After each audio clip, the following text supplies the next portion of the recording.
All right. I know there's nobody here yet. I had to go ahead and make a new link. We had some technical issues, so I am just kind of sitting here waiting for a minute. We're going to be talking about. Oh, nice to meet you, Galley Boy. Hey, there's a couple more people I know supposed to be jumping on as well. So I'm just going to be talking tonight about budgeting, how to get started. This is my first live streaming, so bear with me as I am learning some of the buttons around here on the YouTube live. I'm not as young as some of you guys that do this for a living, uh, streaming all the time with your games. But while I'm waiting, I'm going to ask people as they come in to tell me where they're from, just the state. Don't want to know everybody's address. Don't want to be putting all that out there. Just tell me the state you're from, and we'll get started with that. And so tonight, the first question I want to ask is, does budgeting feel overwhelming to you? For a lot of people, it may. And I'm just curious for you, does it seem overwhelming? Because I remember when I was younger, I grew up in a home where my parents were really good with money as far as my understanding of budgeting. I saw my dad over at his desk, with his budget book out and doing that. But I never sat down with him. He never sat with me and said, "This is how you budget." I was always taught to pay my bills on time.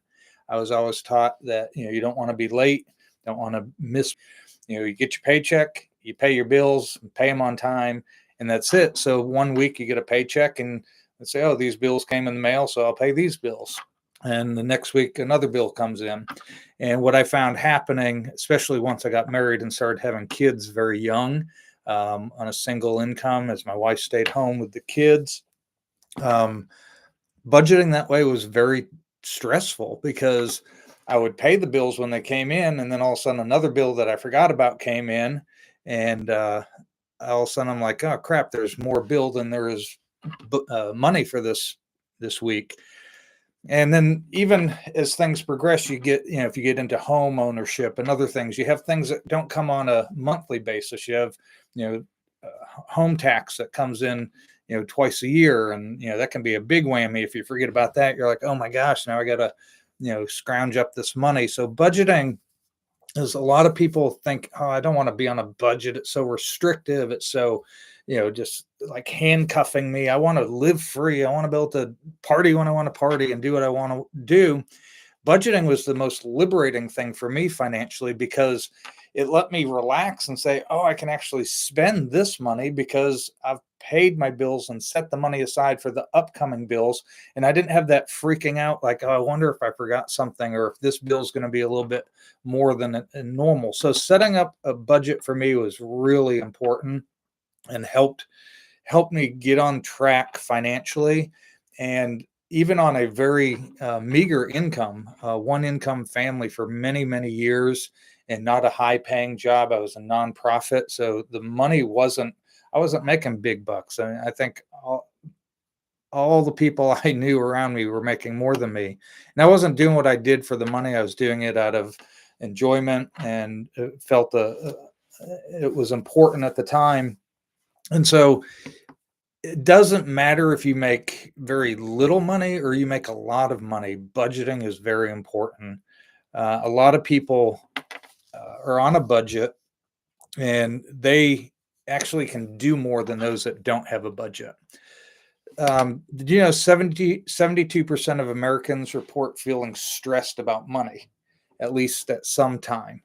And I think that could, this time of year, even probably higher because, again, it's one of those things, kind of, we know it comes around every year. We act like we're surprised, like, "Oh crap, it's Christmas. I got to get little Johnny a Christmas gift. I got to do this or that." And it's like we forget, "Oh, we got to go get all these presents." When I got on a budget back as a younger adult, I remember my wife and I going and beginning Christmas shopping sometimes in February and March. And even if we weren't spending money, we had a budget line in our monthly budget that X number of dollars went into Christmas gifts in January and in February. So even if we didn't start shopping until December, all that money was accumulating through the year. So come December, we are like, oh yeah, we got to, don't forget, we got to get these gifts. We had already budgeted how much we had for our boys and how much we had for other people. And that wasn't there. And it didn't come as a stress. Like Christmas is supposed to be a fun and an energetic time. And it stresses people out because they stretch themselves and they haven't prepared for it. And again, it's kind of ironic because it's not like, oh, yeah, we have Christmas this year. It happens every year. Birthdays. If you're giving gifts on birthdays or anniversaries, galley boy, don't forget you got anniversaries you got to take care of. Make sure you have those budget items month to month. If you're going to spend, not telling you what to spend, but if you're going to spend $100 on your anniversary, put $10 a month in January, February, March, and then when time comes, do you have that money there? And you don't have to feel stressed about it. So the budgeting is actually a very liberating thing. So in the comments, somebody throw in, if you have any thoughts, what is the most stressful or difficult part of budgeting for you? What is something in budgeting that when you think about budgeting, what does it conjure up in you? What are you thinking? Because I remember I used to be like, ugh, budgets. No, screw that. I'm young. I'm going to spend my money. I'm going to have fun. So what is it for you that kind of conjures in your mind when you hear budgeting? And if you have questions along the way, feel free to throw them in the chat. I'll try to peek down there every so often and look at those and answer those. One more statistic here. 54% of adults say that finances are a significant source of stress more than work, family responsibilities, or health concerns.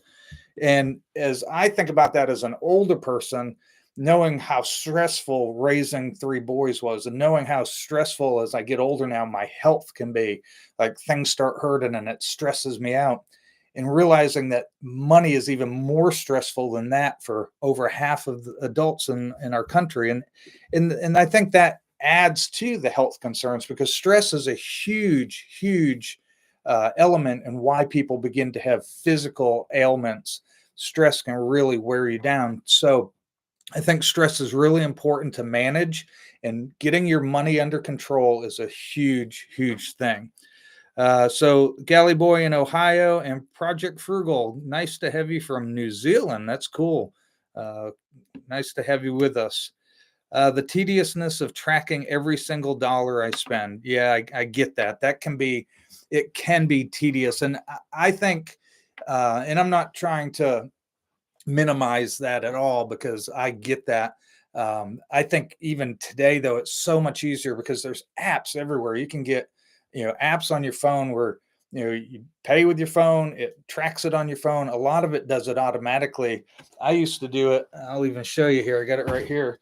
I still do it. I'm old school. I use some stuff, but this is my budgeting form that I've used for years. Uh, that's how I had to do it. And I still do it because I just like paper to pencil type thing. I have a lot of the apps on my phone that I play with. I do spreadsheets just for fun, tracking things. So I can make little pie charts and stuff and make pictures. My wife prefers seeing things in diagram form. She's not big on the data sheets. So I like that manual part. But today it's so much easier because you just open up your phone, and we'll look at some different apps that we have that I've looked at and I've reviewed, and some of the things that are available to see if those are something that you'd be interested in. Some of them have free options. Obviously, most of them probably have premium upgrades where you get more interaction and things. So I get that tediousness about it. Um, Project Frugal, budget equals a financial guideline or blueprint for us. Yes, exactly. It's telling every dollar where it goes. I remember looking back at my budget when I first started doing it. I would open up my checkbook and I'd go ahead and reconcile everything in the end of the month, make sure it was to the penny. And to me, that was budgeting. Like, yeah, I know where everything went, and reversing that now, it's making sure I know where everything's going. It's taking the stress out of it and getting ahead of it, saying, okay, if I get $1,000, this is where every dollar is going to go, and I assign every dollar a task instead of after saying, okay, where did every dollar end up going? And it's something I did with all my boys. Some of them adhered to it a little better than others, but I'd have them go through the last month, go through 4 or 5 months of your bills and see how much you're spending on, your car, your gasoline, as they got older, rent, things like that. But even when they were younger living at home, how are you spending your money? And, you see McDonald's, Chipotle, you see all this stuff and you say you spend 80% of your money on this or on that. Is that really what you want all that hard work that you're doing to go toward? Is spending your money on those things, is that really why, you're at work, you're tired, you're complaining, oh, I hate working so much? Is that what you're working for?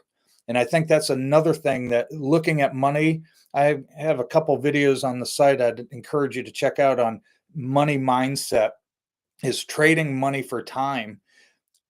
When I go to work, like sometimes I'll sit there and think, okay, I have to work X number of hours doing what I'm doing right now to pay for whatever this item is I'm going to want. Do I want to spend this amount of time to pay for that? Is it worth it? I translate money to time versus just what is it I'm getting. And I really, as I've gotten older, I like spending money more on experiences and things that build memories. Obviously, I buy stuff. I enjoy doing stuff and eating out. I do that. But just thinking through things of that nature. Let's see. I'm going to read a couple more questions here, then I'm going to go into these 5 steps. Frugal, you said I use Excel and do it on the first of each month. Also use it to track our net worth. Yes, that's another whole separate video we could do on net worth tracking.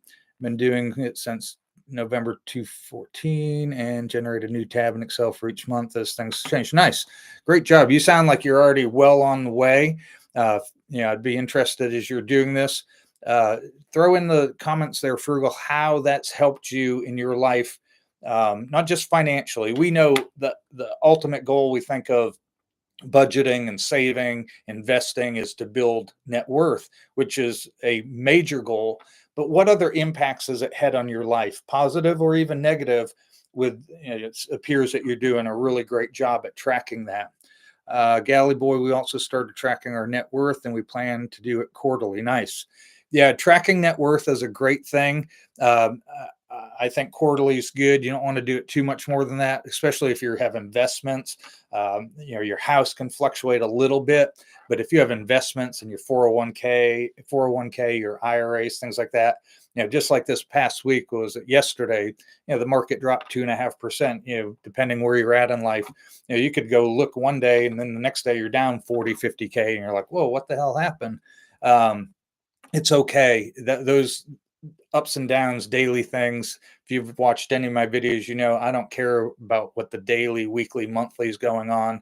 It's about long term. But tracking your net worth is good because it lets you kind of set some targets and give yourself some goals to reach, and then gives you that kind of boost of how things are going. So I'll read some more comments in a minute. Let's get into a couple of these things. So the first thing you need to do, if this seems very basic, I wanted to do the first video, the first live stream, just like I did my first video for the channel about a year and a half ago when I started Simply Money, is on what I think is the foundational aspect, and that's budgeting. The first video I did was on budgeting, because everything else, getting out of debt, building wealth, investing, all those topics are great and wonderful. But if you don't learn to budget, I think it makes all of those other things very difficult, or much more difficult than they need to be. So this may be super basic for some. I know people will watch this after the live stream. This may seem like, oh my gosh, this is so basic. That's fine. We're here for all people to help them build financial freedom. And to me, it starts with this foundational cornerstone of a budget. So a budget matters because it reduces stress about money. It helps you achieve goals faster, saving for a house, paying off debt, those types of things. And the biggest thing, obviously, it prevents overspending, because if you're spending more than you make, you're doing all the opposite of you want. You're decreasing your net worth because you're building debt. You're adding stress to your life because now you have more debt. And the next paycheck, you got to figure out how to pay off what you overspent last month. So, all the things you're trying to do, you're counteracting not having a budget and overspending. So, we want to make sure that we're doing that. The budget to me is the most important thing. So, step number one, track your income. This seems like duh, like no kidding. But a lot of people don't even like, where do I start? And that's the basic. That is the very simple, basic thing that a lot of people don't even think about is you need to start by knowing how much is coming in every month. If you have, two incomes, you have a job and a side job, or you have a spouse, however you do your finances in your home. Perhaps you have other sources of income. I know people who have small pensions, or they have a small disability check, or they have different forms of income. Whatever your income is, you need to know what that is. And then we'll get into a minute here the variable incomes, things like commissions, bonuses. Those can be very difficult. If you have a high commission job and a very small base, that can be tougher to budget, but makes it even more important to budget because you need to be prepared for those down months, those down quarters, whatever it may be. But what I suggest people do for tracking your income is look through your last year's income, go through your checkbook, go through your tax return, whatever financial documents you have that are most readily available for you. Go through and look at everything that came in. If it's changed significantly, if you know, like, this is what I'm going to get, forecast, like I get paid every 2 weeks, I get paid X amount of dollars, and just write all that down. This is how much I get each month. And there's different ways to do it. Some people get paid, twice a month. Some people get paid weekly. Some people get paid twice a week. And all of those make a little difference. If you get paid weekly, you're getting 52 checks. If you get paid every 2 weeks, you're getting 26 checks, which means 2 months out of the year, you actually get 3 paydays. And how I used to do it when I got a 2 week payday, like every 2 weeks, how I did it, and this was me just because I'm weird and I do stuff like this, I would budget 2 paychecks every month. So 12 months, each month I got 2 paychecks. On those 2 months when I got the extra paycheck, that would be my discretionary funds. Like maybe something hit me by surprise I didn't think about.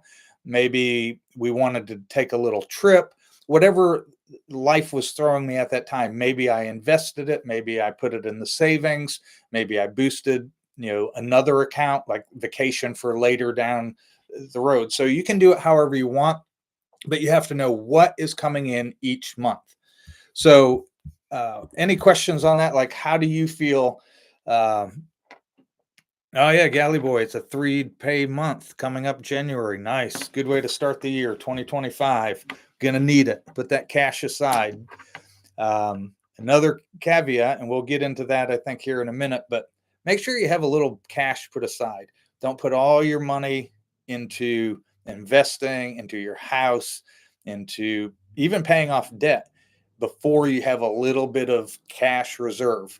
And this is kind of a side note, but if you don't have an emergency fund to fall back on, you may have a nice budget, and that's great, but there's always going to be things that come up that you don't expect. You may have a car maintenance fund. You may have a house maintenance fund.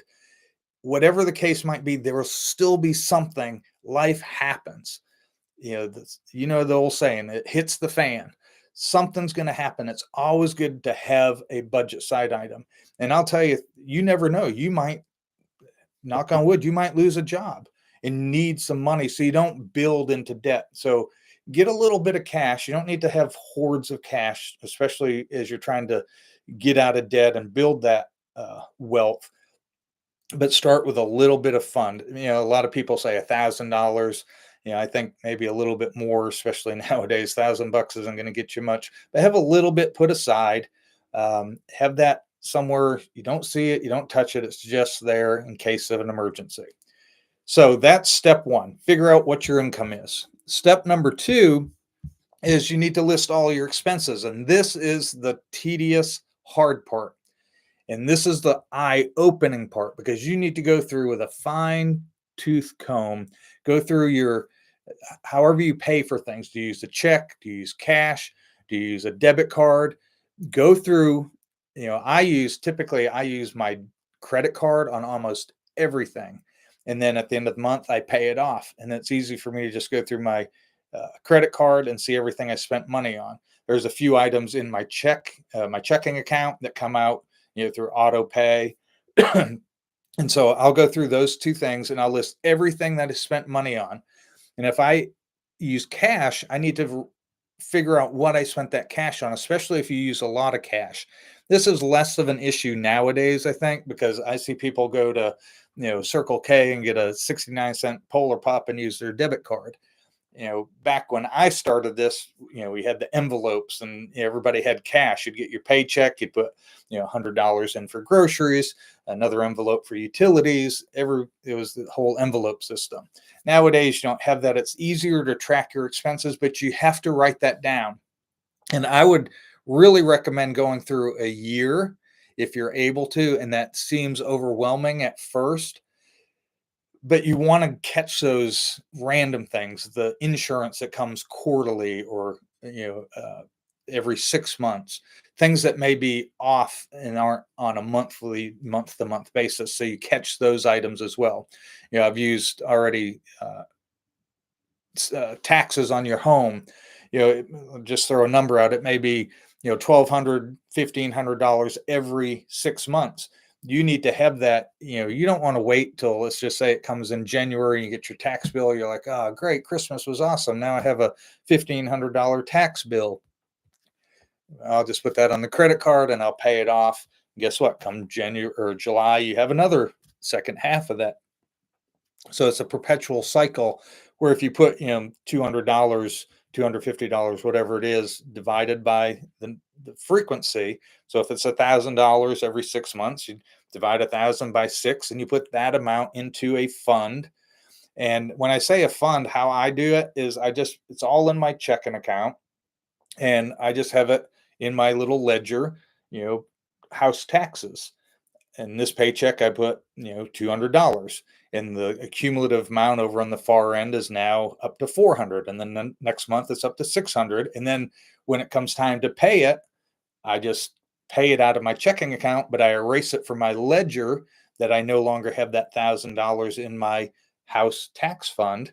And then the next month I'm putting 200 in, 200 in. So it's just constantly building and refilling those categories for, the month to month or bi-monthly or annually, whatever it may be. So list all your expenses and really look for those variable things like groceries. You're not going to go January, February, March and have $50, $50. It's not like a membership. We wish we could get a membership at Giant Eagle or whatever your grocery store is and say, okay, I'm coming in to get my $50 worth of food. With inflation, everything, it goes up. You have different things you do week to week, month to month. So on those, I would take, you don't have to do a whole year. I mean, you can, but take 3 or 4 months of grocery bills and how much is that, and then divide by however many months or weeks you used to get an average of, okay, my grocery bill averages, $800 a month. So I get paid twice a month. I'm going to put 400 into groceries every month. So first paycheck, 400 comes out of it, goes into groceries. Next paycheck, 400 goes into that. Entertainment, same thing. That fluctuates, but to me, entertainment is something that is obviously, it's not a necessity. And so you should set your budget. Like, I want to give myself permission to spend, to say $300 a month on entertainment, whether that's going out to eat or going to a movie, going to a show, whatever. And I don't go over that. Now, how I do it, and you can do it your way, is let's say I budget $300 a month for entertainment, and this month I only used $100. In my world, how I do it, it doesn't mean I don't keep that $200. It stays in that category of entertainment. And then next month, now I have 500, so I can maybe do more because I didn't do something the prior month. So it's not like you have to use it all. Maybe you've been busy, you worked really hard for a month and didn't have much time, didn't get to go do much. And then the next month you have more time off and you want to spend more on entertainment. So you have to find what works for you and go into this knowing that it's not going to be perfect. You're going to screw it up the first couple times. The first few months, you're going to screw it up. You're going to over budget. You're going to under budget and you have to tweak it. And the more you do it, the more you'll feel liberated because you'll be somewhere and you won't only have the urge of impulse, like I want to buy this or I want to go do this. And then you don't have to sit there and go, let's see, what bills are coming up next week? Can I do this? Let's see, I just got paid.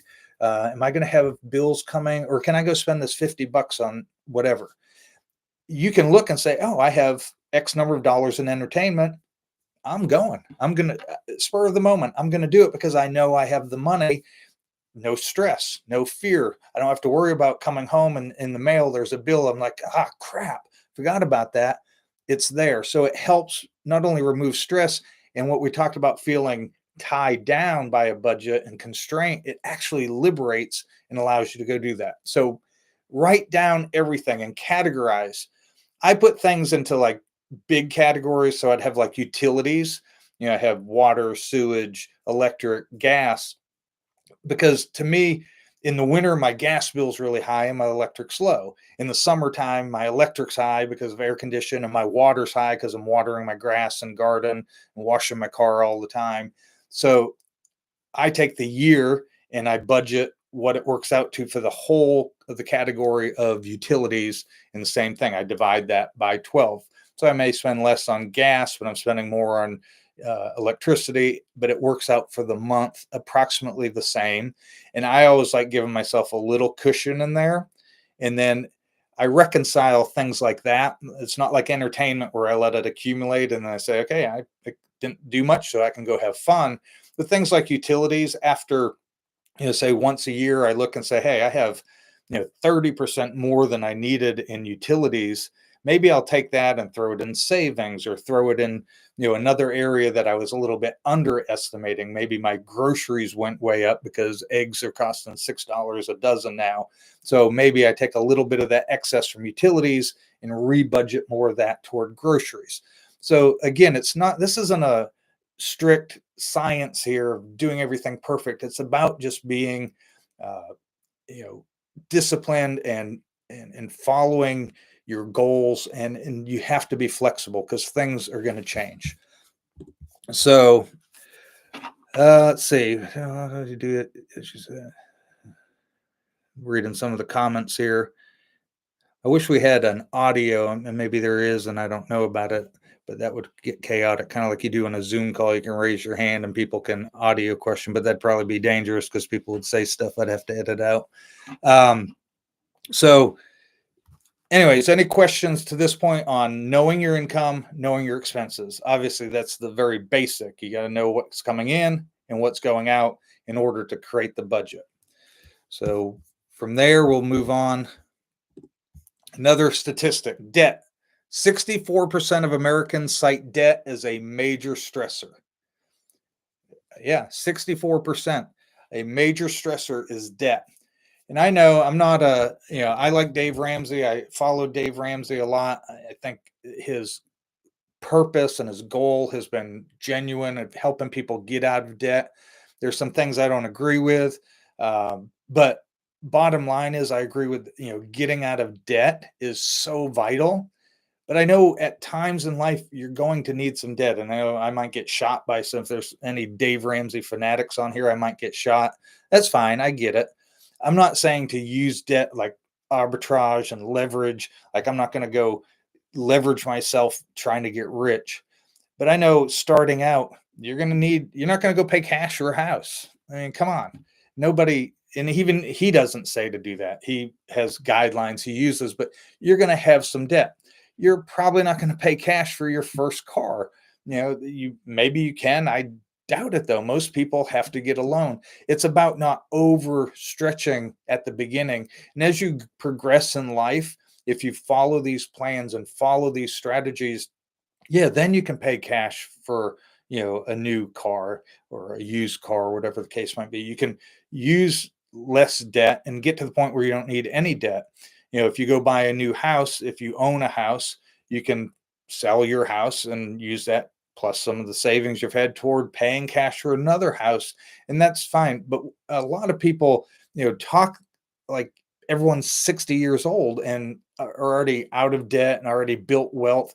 No, we have people I know even on my channel, I interact with people who are 20, 25 years old. They haven't built wealth yet. They have college debt, they have cars to pay, they're barely getting their career started. So you're going to need some debt, but don't let debt control you because debt will be the downfall. Remember, right now, credit cards, I think they're like 25% interest. I would love to have a guaranteed 25% return on any investment. There's times investments get that, but they're not going to average that on long term. I would love that. And banks love it. Why do you think any city you go to, the tallest buildings with the big signs are banks? Because they're making tons of money off of us using debt. Yeah, I'm going to go to the store and, oh, it's on sale for 50% off, but I'm going to pay 25% interest for the next 3 years. And I've paid more than what the sale was. And so debt can be a very dangerous thing. It has its purpose. And I think that's important to make sure that we use that. But it is a huge stress creator for people. On the flip side of that, and the reason a lot of people are going into debt and stressed with debt is savings that nearly 40% of Americans can't cover a $400 emergency. And I read a statistic, it was close to a third of Americans. Sorry, frugal. I know you're in New Zealand. I don't know the statistics there. I hope they're better than this, but a third of Americans who make over $100,000 can't afford $1,000 emergency without going into debt. And a lot of people think that's a made up figure because they may have, $100,000 income, have a big ass house, nice car, and maybe they have some net worth because maybe they've been contributing to their 401k and they have some equity in their home, but they don't have any liquid cash. So when something in the house or the car goes or an emergency, they don't have the money to pay for it. They can't take it out of their 401k without huge penalties. So they go into more debt. So it's not just about having lots of money, it's about managing that money properly to make sure we're taking the steps in the proper order. You could be a millionaire. You could own a $900,000 house that's paid for and have $100,000 in the bank. Guess what? You can't retire on that unless you sell your house because you're not liquid. You can't live off $100,000 in retirement because that's not going to produce enough income unless you have a pension or something. So knowing not only that money is important, but how you manage it and doing the stages in the right order is important. So number 3 is set your priorities. One of the hardest things we need to do when we're setting our budget, and you can color code it, you can put like your needs first and then your wants. So categories, like food, that's a need. Shelter, your rent, or your mortgage, that's a need. Things that are needed, I have to pay these. And then wants. To me, entertainment is a want. Yes, it's good and it's healthy, but you can live without it while you make some adjustments. So list those things however you find most convenient for you and determine what are needs and wants. Because when you get to the point in the process of getting out of debt and then building a true emergency fund that can sustain you for a good 6 months, meaning like if you had no income, you could have that emergency fund in the bank and you could pay the needs. Because here's how it works. Let's just say, I'm going to throw easy numbers out because math. Let's just say that your budget is $50,000 a year and you lose your job. Okay, half of that is $25,000. If I need to be able to survive for 6 months with no income, half of my budget is 25,000. But if I have needs and wants separated, maybe my needs are only $18,000 and my wants are, entertainment, vacation, gifting, whatever the case might be. Those are wants. I only need to cover like 6 months, whatever the case might be, of the needs. So it's not as big of a chunk as people make it out to. Like if you have $100,000 income, you're like, oh, 6 months, I have to have 50K in the bank. No, you don't have to invest if you don't have a job. You don't have to go on vacation if you don't have a job.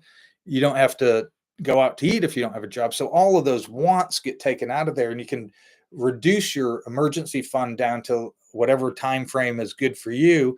I say 6 months is this is going to cover the needs, and then we can move on from there. So prioritizing is very, very important, and building that emergency fund, debt repayment, and saving goals. If you are in debt, I would encourage you to either look at the snowball method or the avalanche method. If you're not familiar with those, there's a video on the channel that talks about both of those. But just quickly, the snowball is you put all your debts in order, the smallest debt dollar amount. So let's say $1 to $100. You pay the dollar one off first, and everything else you pay the minimum amount, and then you roll it into the next one when you pay it off. And it's all about psychological victories. It's not about, oh, this one's got a higher uh, interest rate, I want to get that paid off because it's costing more, because it's about winning psychologically, the snowball method. The avalanche method, that's when you put things in the highest interest to the lowest interest, and you start paying the highest interest as much as you can and minimum on everything else. When you get the highest one paid off, you roll that amount into the second highest interest amount. So there's two different methods there. Those are the most commonly used. The avalanche one is very analytical, very math, but I like what a lot of people say about that. If math and analytical analysis was your goal, you really didn't do well at it if you got in that far of debt. So you may need the psychological snowball impact of, hey, I got a victory. I got one paid off. I got another paid off. You can make a chart, whatever works for you to get that motivation. So have those goals. Focus on essentials first, and then allocate for extras like dining out after. It's a little bit of sacrifice now to enjoy a much more free and stress-free life later. So that's step number 3. I'm checking to see if we had any questions. Frugal did avalanche. That's kind of what I did too, Frugal. When I finally realized, oh, this is bogus. I need to get out of this debt. And I put everything in highest interest first. And because I saw it mathematically, I want to save as much money as possible. But again, if it helps you victory wise to get those smaller ones paid off, that can be very beneficial. And some people do a combination because maybe they have some smaller amounts that they can get paid off real quick. And then they can focus on some bigger things like maybe a car or something that has a much higher amount. And so it's kind of a combination, a hybrid of that, and you have to make it up, your own. So whatever works for you. So that's number 3. Number 4 is create your budget categories. So I showed you what I use. I just have a ledger that I put on each category, and then I put paycheck 1, paycheck 2, or week 1, week 2, week 3, however you get paid. And then I divide, if it's $100 a month I need, and I have 2 paychecks, each paycheck $50 goes in. If I have 4 paychecks, each paycheck $25 goes in. That's how I do it. Another simple method people use just for a very generic budget is the 50-30-20 rule. So they budget 50% for needs. And this is more of a setting up what you allow yourself to spend.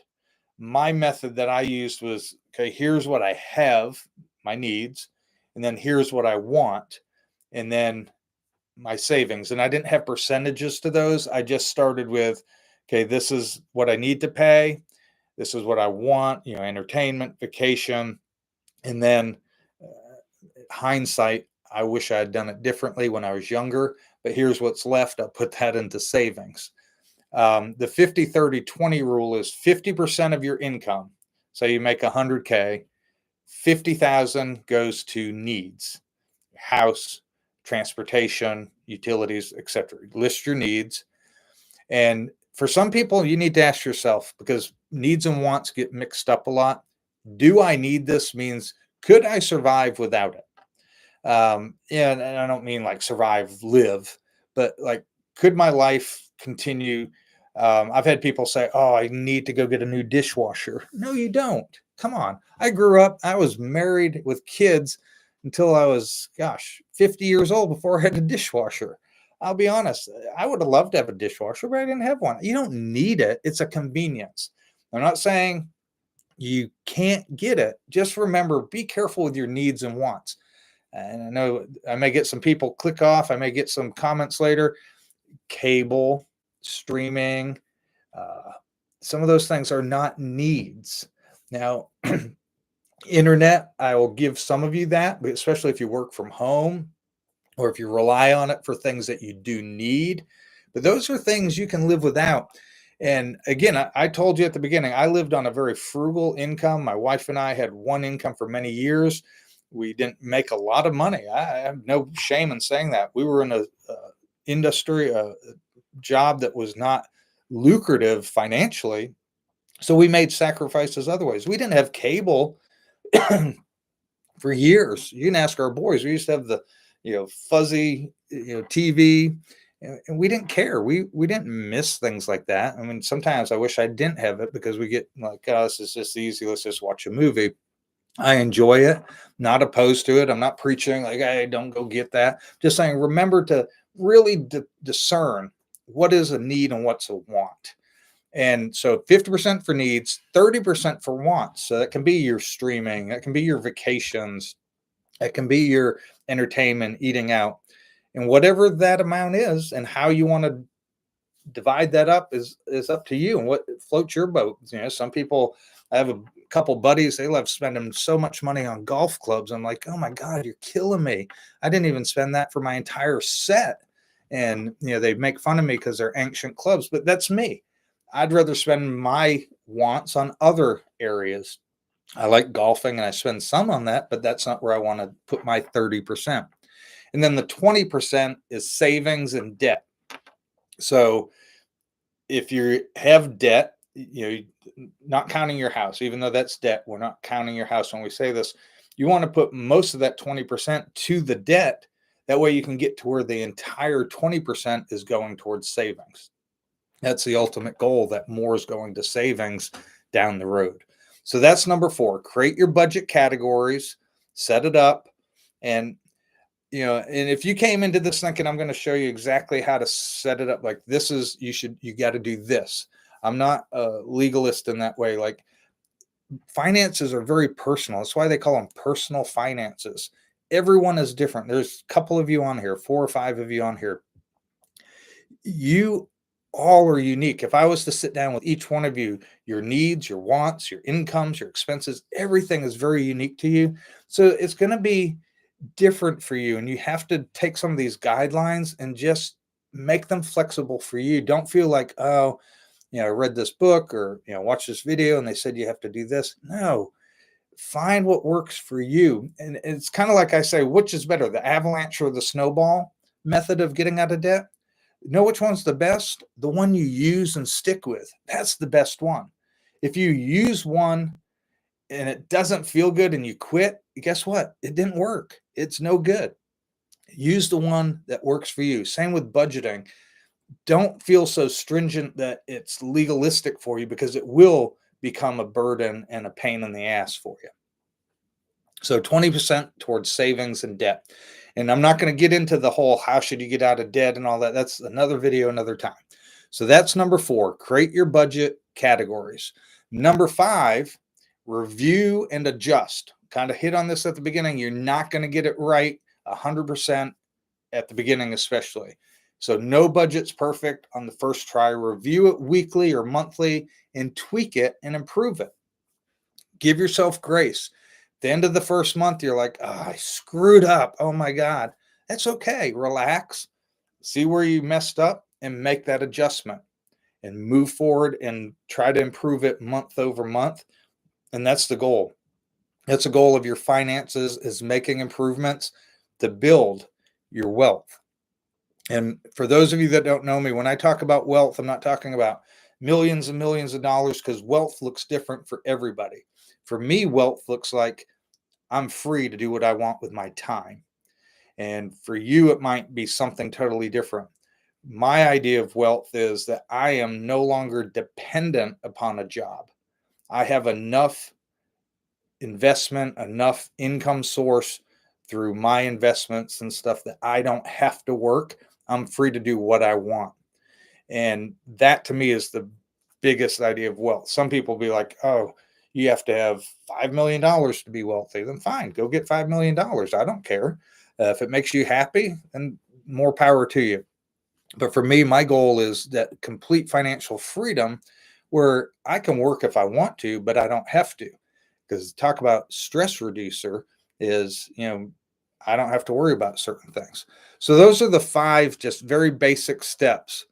So we need to address some of the common struggles like overspending, irregular income, and sticking to a plan. So my question for you now is, in the comments, out of the those 3 things, overspending, irregular income, and sticking to the plan, which one of those is most difficult for you, or which one would maybe, like, do you have a question about how do I deal with irregular income, like bonuses, or maybe you're on a commission where you get a very small base, which would not even cover your needs, but you get significant commissions or bonuses. They're just very irregular. Do you have any questions on that? And we can kind of touch on that a little bit. Let's see. No Netflix. There's so much content online for free. YouTube, Tubi, etc. Yeah, I agree. I do have a couple streaming services that I use, but I've been looking more and more for that free stuff. We want to get to the same place. Don't care about being rich. Just get to the point of having enough to cover everything. Yes, that's the goal, to do what you want, when you want, with whom you want. For a goal, that is the goal here. All right. So let me recap, or not recap, but go over a couple, kind of touching on some things here.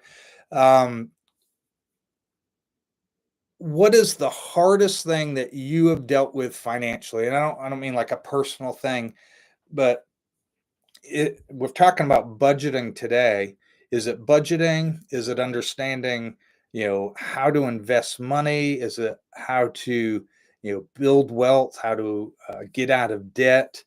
Are there any like financial topics that you have, like your biggest question, like this just seems overwhelming? I know certain things I've talked to people, like understanding as you get older, Social Security and how that works.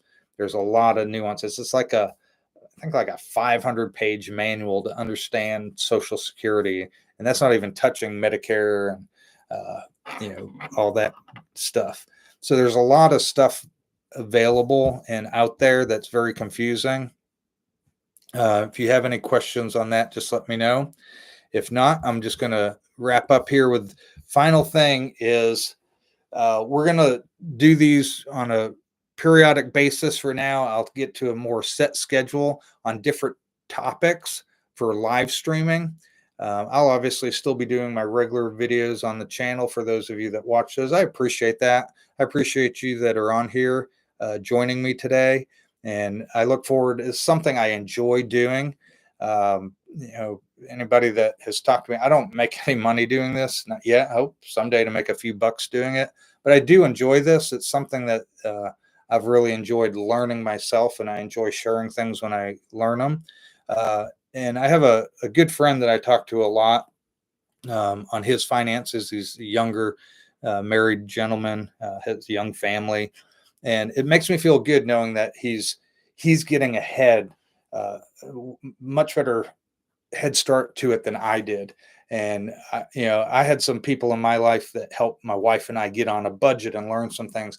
I really wish I had somebody that, and I didn't seek it out, so I'm not blaming anyone, but I wish I had somebody that set me down on like the importance of investing early and getting out of debt early and all the stuff that I talk about on here, because the younger you are, the more powerful this is, because time is amazing. If you've not seen some of the videos on compounding interest and how that compounding it takes off as you start getting further down the road. And, having, my age, having 5 or 10 years is great. But when you're 20, 25 years old and you have 30, 40 years for this snowball to just get massive on your income, it's incredible. So feel free to throw any topics you'd like to hear on a live stream in the comments, and I will make some notes. And dealing with FOMO, yeah, I'm with you on that one. Not financially as much. I do have that a little bit, but I have FOMO big time on with family and things. I always like when I'm at work and they're doing something. It's like, I wish I could be there. FOMO is a huge thing, and we can do a video on that financially on FOMO and how to deal with that. And so I appreciate that, Galley Boy. And if you think of anything after, anybody watching this after the fact, throw it down in the comments on your thoughts. And that's it. We're going to wrap it up tonight. And I'll put some posts out there for some other stuff on investing, getting out of debt, and things of that nature. And so, as I always say, we'll see you next time on Simply Money.